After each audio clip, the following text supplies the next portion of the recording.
It was a day painted in shades of gray, where the world seemed to hold its breath. The sky over the quiet town hung low and heavy, a vast colorless ceiling that pressed down on the silent streets. Winter had a firm grip here, leaching the warmth from the air and the soul of the landscape.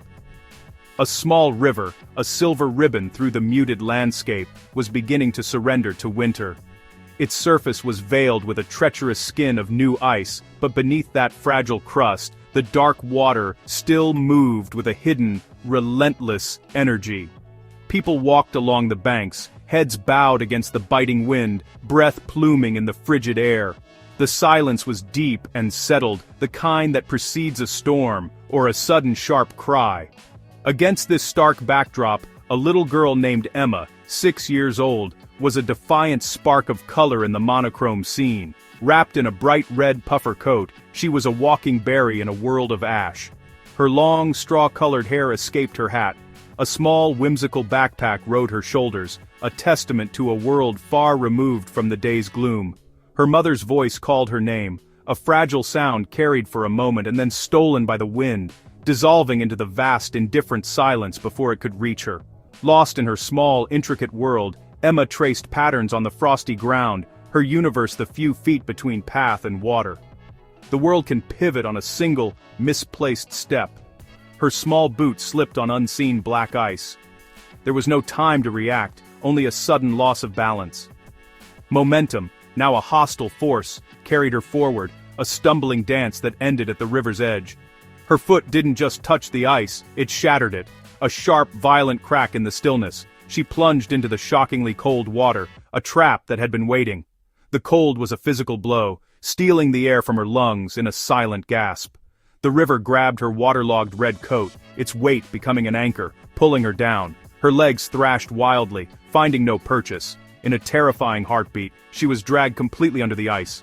The world above became a pale, distorted ceiling. Her breath, her voice, all vanished. She could not breathe. She could not scream. The vibrant red was swallowed by the murky brown. Above, the quiet returned, deeper, heavier, and holding a cold secret just beneath its fragile, frozen skin. A panicked shout tore through the afternoon. Not a child's cry, but the guttural sound of adult fear. He saw the jagged hole, ripples spreading from the river's wound, and nothing else. A dread colder than the wind seized his chest. He ran, shouting, an alarm in a quiet town. Doors opened, neighbors emerged, confusion turning to alarm. A woman dialed 911.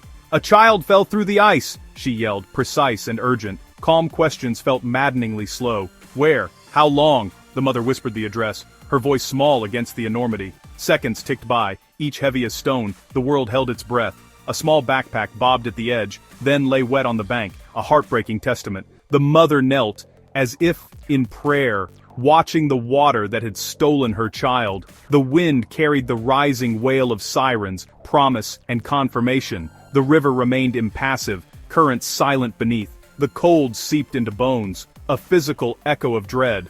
Hope for a quick rescue faded. Each passing moment made the unthinkable more likely. Sirens grew louder, closer, but time was already running out. The rescue team arrived, a sudden burst of high-visibility color and purpose in a world that had been frozen by fear. Their sirens fell silent as they pulled up with practiced speed, doors flying open as they stopped. Their swift, economical movements were a stark contrast to the stunned onlookers huddled on the bank. This was a machine of practiced response, calculating risk, time, and the physics of failing ice. At the water's edge, one rescuer shed heavy boots and layers, sacrificing warmth for agility. He knew to spread his weight wide. The frozen surface bit into his clothes, a constant reminder of the danger. He crawled, pushing a long aluminum pole ahead, a probe to test the way, and a handhold for stability. The ice groaned under the pressure.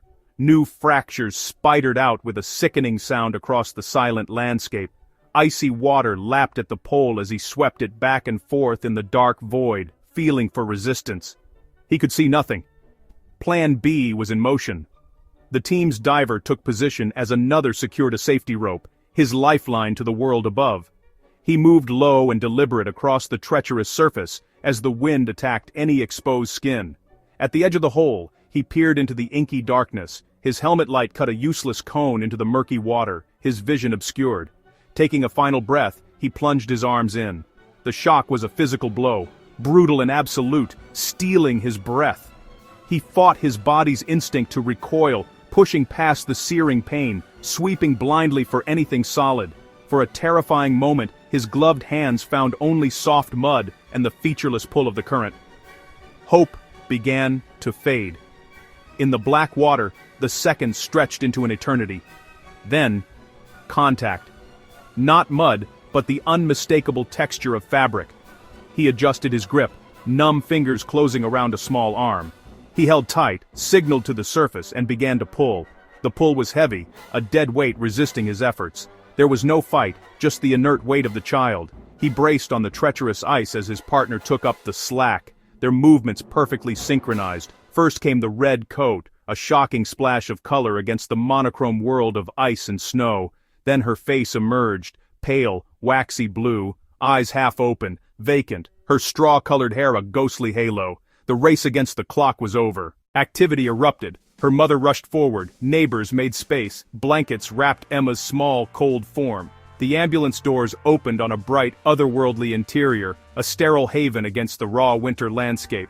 Inside, EMTs worked with a focused calm, their movements a symphony of practiced efficiency as they gently transferred her to the gurney. A faint, fragile pulse, almost no breath. Air was pumped into her lungs. Compressions began. The monitor beeped erratically, a frantic cry for life. The doors slammed and they sped away, leaving profound silence and uncertain hope. At the hospital, doors swung open to a waiting team.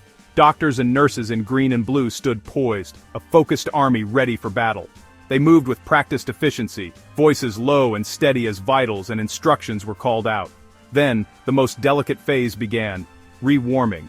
It had to be done with extreme care, using special blankets and warmed IV fluids for a controlled, gentle internal thaw.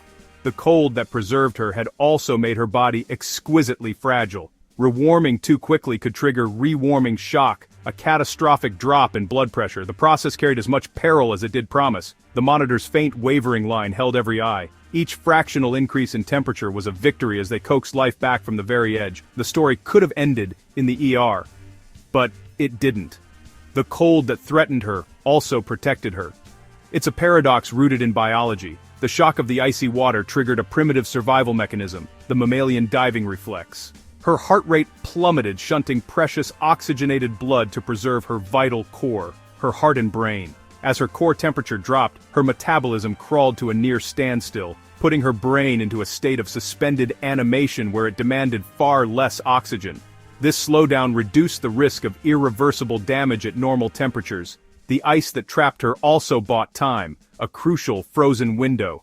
In warmer water, the story would have been tragically different. But here, modern medical knowledge met ancient physiology. Science and survival converged, and against all odds, a life held on. Recovery was not a single moment. It was slow and painstaking, measured in millimeters. Her voice returned in small sounds, muscles relearned to sit, then to stand. A kind therapist coaxed fingers to grasp a block, a crayon to draw, a leg to take a single wobbly step. Each tiny movement became a victory. The town wrapped its arms around her, meals delivered, stories read, a mountain of bright get-well cards. After a month she stepped into bright cold sunlight. The air smelled different. At her door, the family dog covered her face in joy. A true smile returned. Life did not snap back. Doctor visits, tests, and extra sleep marked the months, yet new life blossomed, giggles and garden seeds, pushing toward the sun. Her story became a lesson. Ice is beautiful, but dangerously deceptive. Call immediately. Do not run onto the ice. Spread your weight. Use a pole, rope, or branch to reach. Rescuers trained harder. The hospital shared data. Knowledge to save the next life. Emma's mother became an advocate, helping fund better gear. The raw shock of that gray afternoon transformed into enduring relief and gratitude.